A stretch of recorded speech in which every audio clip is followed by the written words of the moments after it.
All right, let's get into it.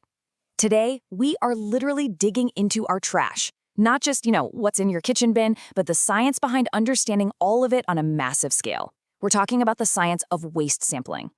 Think about it.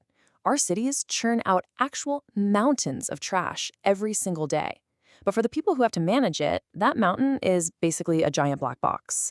And you can't really manage a problem if you have no idea what you're dealing with, right? So, how in the world do you analyze a whole mountain of garbage? Well, the secret is you don't. It's kind of like when you go to the doctor. They don't need to take all of your blood to check your health, they just need one small, perfect sample. The exact same idea applies here. And that brings us to the hero of our story, the representative sample. Now, this isn't just any old scoop of garbage. It's a small amount that's been collected so carefully that it's like a perfect miniature version of the entire waste pile. Honestly, getting this part right is the foundation for everything else. Okay, so if it's so important, how do scientists actually get that perfect sample?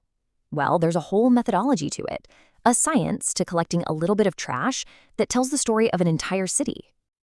So the first question you gotta ask is how much? How big does this sample actually need to be? When you're looking at a mountain of trash, you'd probably think the bigger the sample, the better. But well, the science might surprise you. And here's where it gets really interesting. It turns out that a 100 kilogram sample is just as accurate as a massive 1,000 kilogram one. That huge sample, it gives you no extra accuracy. It just makes things way harder and more expensive to handle. So that 100 kilo sample is the scientific sweet spot. The getting that 100 kilograms isn't as easy as just scooping it from the top.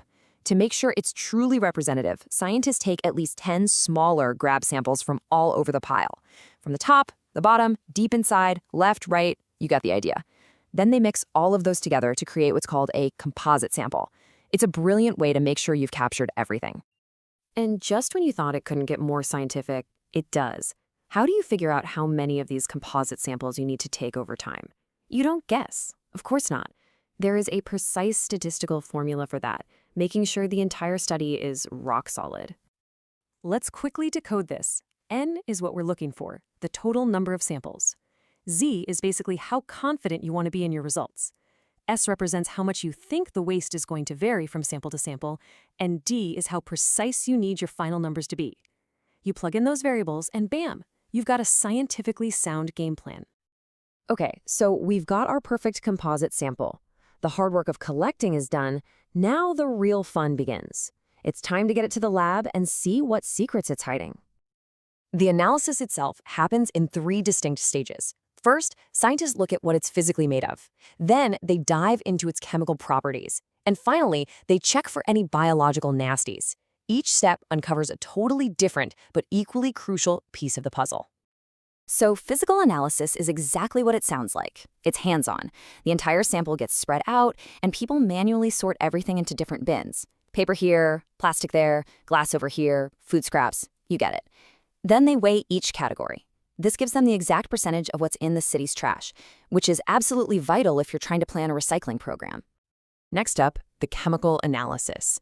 For this, they take a small subsample and they bake it overnight. All the weight that it loses is water, and that tells them the moisture content of the trash. Why does that matter? Well, super wet trash is terrible for burning in a waste-to-energy plant. So this one little number can help decide whether a multi-million-dollar power plant is even a good idea. And finally, we have the biological analysis. And this is so important. In some places, things like improperly handled human waste, sometimes called night soil, can get mixed in with regular trash. This analysis checks for intestinal parasites and other dangerous pathogens, giving a clear picture of the public health risk and telling officials how the waste needs to be handled to keep everyone safe. When you put it all together, you see that all this science is really about one thing: transformation. It's about being able to look at our trash and stop seeing it as just a public health problem that we need to bury, and start seeing it as a massive, valuable stream of resources just waiting to be tapped into.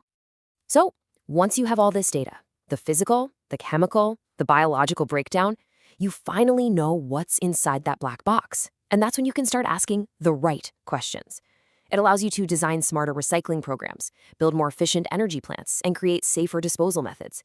The science of sampling. It's not just about understanding the trash problem, it's the very first step toward actually solving it.